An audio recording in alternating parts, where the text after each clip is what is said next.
Assalamualaikum warahmatullahi wabarakatuh.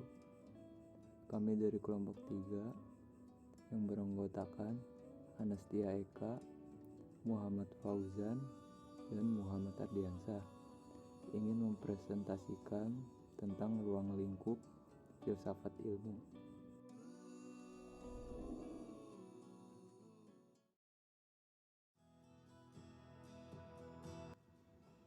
Filsafat ilmu adalah cabang filsafat yang mempelajari dan mempertanyakan secara sistematis mengenai hakikat pengetahuan ilmu yang berhubungan dalam masalah-masalah filosofis dan fundamental yang terdapat pada ilmu untuk mencapai pengetahuan yang ilmiah. Kesimpulannya, filsafat ilmu adalah filsafat yang pokok bahasan ilmu sebagai inti dari apa yang mempertanyakan mengenai kebenaran. Untuk memperdalam pemahaman terhadap filsafat ilmu, kita juga harus benar-benar paham apa yang dimaksud dengan filsafat. Lalu, apa itu filsafat? Filsafat adalah pemikiran dan kajian menyeluruh terhadap suatu pemikiran, kepercayaan, dan sikap yang sudah dijunjung tinggi kebenarannya melalui pencarian ulang dan analisis konsep dasar untuk menciptakan kebenaran, pertimbangan, dan kebijaksanaan yang lebih baik. Lanjut kepada pembahasan.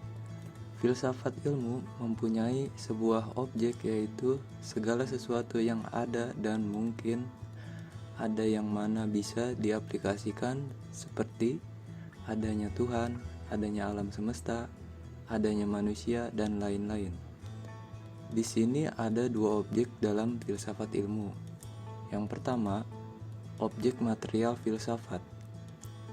Objek material filsafat adalah segala sesuatu yang ada dan yang mungkin ada. Objek material ini memiliki banyak kesamaan dengan objek material sains. Sains menyelidiki objek material yang empiris, sedangkan filsafat menyelidiki objek yang itu juga namun bagian yang abstraknya. Objek material filsafat yang memang tidak dapat diteliti oleh sains, seperti hari akhir, yaitu objek material yang untuk selama-lamanya tidak empiris. Hal itu berarti bahwa filsafat mempelajari apa saja yang menjadi isi alam semesta, mulai dari benda mati, benda hidup, dan Tuhan. Selanjutnya yang kedua, objek formal filsafat. Objek formal filsafat adalah sudut pandang atau pendekatan yang digunakan oleh filsafat dalam mengkaji objek material. Objek formal dari filsafat adalah berpikir radikal, bebas, dan berada dalam dataran makna untuk mencari hakikat segala sesuatu yang terdapat dalam objek material, yaitu alam, manusia, dan Tuhan. Adapun landasan objek formal yaitu yang pertama, ontologi. Ontologi adalah ilmu yang membahas tentang hakikat yang ada yang mempunyai kebenaran dan kenyataan, baik yang berbentuk jasmani atau konkret maupun rohani atau abstrak. Yang kedua, epistemologi atau teori pengetahuan ialah cabang filsafat yang berurusan dengan hakikat dan lingkup pengetahuan, pengendalian dan dasar-dasar serta pengertian mengenai pengetahuan yang dimiliki. Mula-mula manusia percaya bahwa dengan kekuatan pengenalannya ia dapat mencapai realitas sebagaimana adanya. Yang ketiga, aksiologi. Berasal dari bahasa Yunani yaitu axios, yang berarti nilai, dan logos, yang berarti teori. Jadi aksiologi adalah teori tentang nilai. Nilai dalam filsafat mengacu pada permasalahan etika dan estetika. Berikut ini adalah ruang lingkup filsafat ilmu menurut para filosof. Yang pertama, menurut Peter Engelus, Filsafat ilmu mempunyai 4 bidang konsentrasi. Yang pertama, telaah mengenai berbagai konsep, peranggapan, dan metode ilmu. Berikut analisis, perluasan, dan penyusunannya untuk memperoleh pengetahuan yang lebih cermat. Selanjutnya, telaah dan pembenaran mengenai proses penalaran dalam ilmu. Berikut struktur perlambangannya. Selanjutnya, telaah mengenai saling kaitan di antara berbagai ilmu. Selanjutnya, telaah mengenai akibat-akibat pengetahuan ilmiah bagi hal-hal yang berkaitan dengan penyerapan dan pemahaman manusia terhadap realitas, hubungan logika dan matematika dengan realitas, entitas teoretis, sumber dan keabsahan pengetahuan, serta sifat dasar kemanusiaan.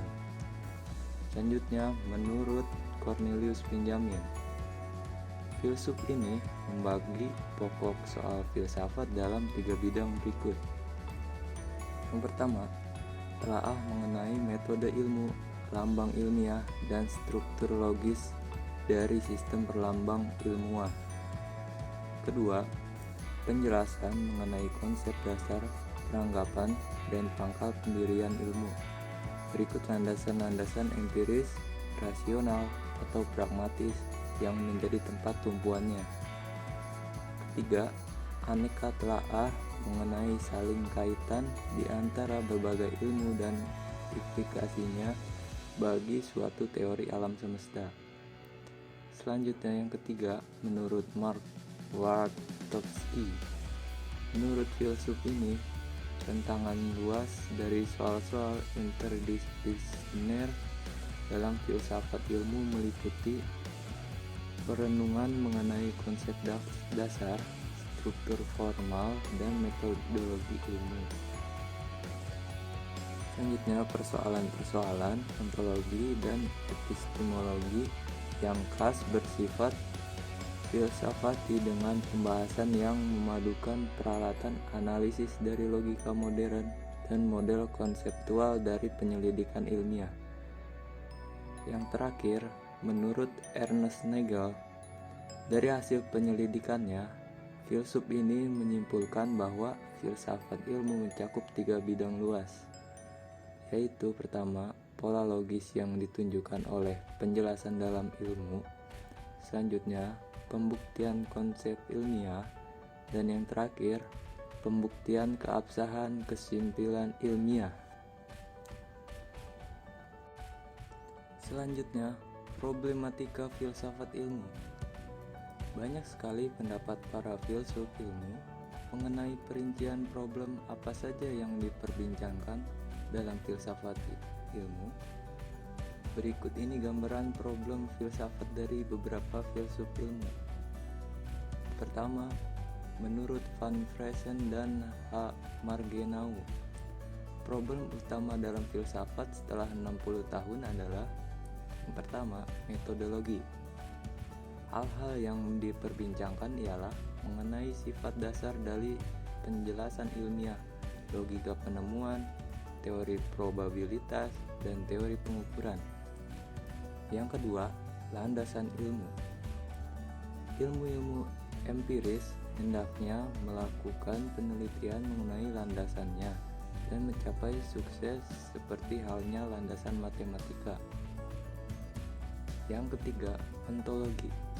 Persoalan utama yang diperbincangkan ialah menyangkut konsep substansi, proses, waktu, ruang, kausalitas, hubungan budi dan materi, serta status dari entitas teoretis.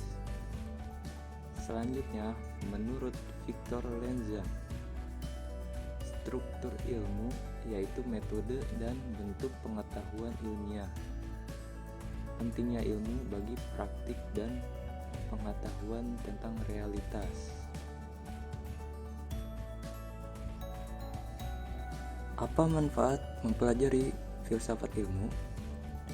Berikut manfaat dari mempelajari filsafat ilmu.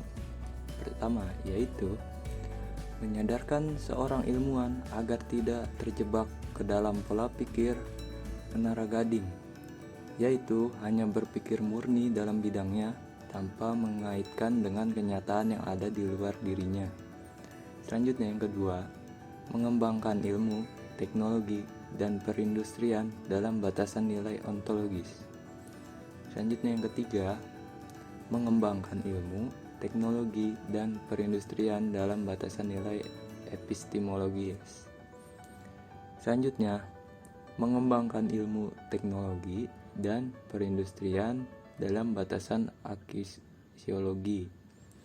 Selanjutnya, menambahkan pandangan dan cakrawala yang lebih luas agar tidak berpikir dan bersikap sempit dan tertutup. Selanjutnya yang terakhir, menjadikan diri bersifat dinamis dan terbuka dalam menghadapi berbagai problem.